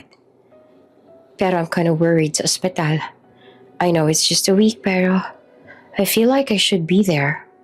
Sabi ni Dea, dahilan upang magkatinginan siya ni Damien. Huwag mo nang isipin ang trabaho, Dea. I trust the new team. Si Dr. Mark, he's capable. At saka, I left strict instructions na huwag tayong tatawagan. Maliban kung life and death emergency talaga. Your focus is me. My focus is just you. Sagot ni Damien. Sige na nga, I'll trust you. Pero, I brought my laptop just in case. Wala na nga muna tayong work eh. This is a detox from the hospital. Mag-enjoy na muna tayo ngayon. Sa loob ng 3 araw, naging perfect ang honeymoon nila. Nag-snorkeling sila, nag-sunbath at nag-usap na nag-usap tungkol sa kanilang mga pangarap bilang mag-asawa. Alam mo, Damien, ang biggest dream ko ay yung maging top pediatric surgeon sa buong bansa. Gusto ko talagang mag-focus sa mga bata. They're so fragile. And they deserve the best care tulad na lang ng pag-aalaga ko. Ani ni Dea, habang pinagmamasdan nila ang papalubog na araw. Gagawin natin lahat ng yan, Dea, at ipapangako ko sa'yo na susuportahan kita kahit na ano pang maging gusto mo. Saad ni Damien, bago niya niyakap ang asawa mula sa likod at magkasabay nilang pinagmasdan ng papalubog na araw. Bala ko sanang magtayo ng separate na pediatric center sa Mount Carmel. Gusto kong ikaw rin ang maging head noon. Dagdag niya pa, dahilan upang mapabaling ng tingin si Dea sa kanya. Seryoso ka, Damien? That's a huge investment. Walang malaking investment kung tungkol naman sa kapakanan ng mga pasyente, yung pag-uusapan. At isa pa, Dea, pangarap mo yon, kaya dapat lang nasuportahan kita. Sagot naman ni Damien sa kanya. Nang ika-4 na araw ng honeymoon niya, habang nagdi-dinner sila sa beach, ay bigla na lang tumunog yung burner phone ni Damien para sa isang emergency. Emergency call. Hindi pwedeng hindi ko to sagutin, Dea. It must be serious. Saad ni Damien. Sige, sagutin mo. I knew it. Hindi tayo pwedeng umalis ng matagal. Saad naman ni Dea. Sa halip na kumibo ay walang iba nagawa si Damien kung hindi ang bumuntong hininga at sagutin ang tawag. Hello, Dr. Mark? Ano nangyari? Sandaling natigilan si Damien nang marinig ang tawag. What? A mass casualty incident? Saan? Nag-collapse sa warehouse? Gano'n naman karaming biktima? Bigla ay agad na nagbago ang ekspresyon ni Damien bago niya pinatay ang tawag. Ano nangyari, Damien? May mass casualty? Tanong ni Dea sa asawa. Oo, may nag-collapse daw na warehouse malapit sa ospital. Maraming biktima. Ang sabi ni Dr. Mark, punong-puno yung ER. Kailangan nila ng immediate backup mula sa mga senior surgeons. Kailangan nating bumalik, Damien. I have to be there. Kailangan nila ako roon. Saad naman ni Dea na mabilis na napatayo. Sandali, Dea. It's a 12-hour flight. Hindi naman tayo aabot. At saka honeymoon natin ngayon. We've paid for this. Anong honeymoon? Marami nangangailangan sa atin, Damien. Doktor ako. Hindi ko pwedeng baliwalain yan. Kailangan ko nang umuwi. Kailangan ko nang mag-book ng flight. Hey Dea, makinig ka sa akin. We can't solve everything. You train the team. Trust them. Kung babalik tayo, we will just burn ourselves out again. Hindi mo maintindihan. This is the first test of our leadership. Kung wala tayo sa critical time, anong klaseng leader tayo? Kailangan ko mag-lead doon. Hindi ko pwedeng iwan yung staff ko dahil lang sa honeymoon ako. Ang staff natin, remember, they're all capable. Sagot ni Damien, na bahagya nang napataas ang boses. Hindi lang para sa ospital to, para rin to sa atin. Can we prioritize our family? Can we trust our team? Damien, hindi naman to tungkol sa tiwala. It's about our commitment. I committed to that hospital. And I committed to my patients. Kung hindi ka babalik, ako na lang. Aalis ako. Saad ni Dea. Nagmadali si Dea na kinuha ang kanyang phone para mag-book ng flight. Wala namang ibang nagawa si Damien kung hindi ang umiling at hawakan ng balikat ni Dea. Huwag kang magdesisyon ng galit ka, Dea. Mag-isip muna tayo. Kung babalik ka, ano naman ang magagawa mo na hindi magagawa ni Dr. Mark? He's a surgeon. He's trained. Mamuno, Damien. Sabi mo we're partners. If you don't support my decision to go back, then what kind of partner are you? Walang ibang nagawa si Damien kundi ang mapapuntong hininga sa katigasan ng ulo ni Dea. Tama ka. Sorry, hindi ko inintindi yung mga sinasabi mo. Nagpapaka-protective lang ako, Dea. Kung gusto mo talaga, sige, babalik tayo. First class lang sakyan natin para makapagpahinga ka. Pero bago lahat ng yon, kailangan muna natin magplano. Nang dahil sa narinig ay biglang kumalma si Dea.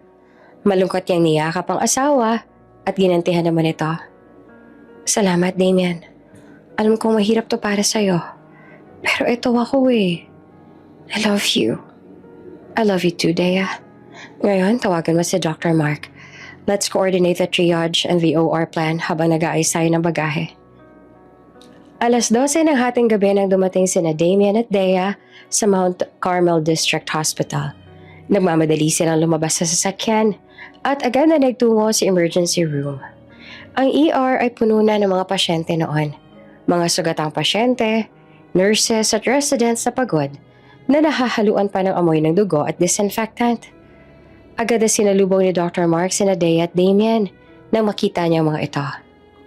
Dr. Dea, Chairman, salamat po't umabot kayo. It's really getting worse. Naubos na po yung supplies sa atin.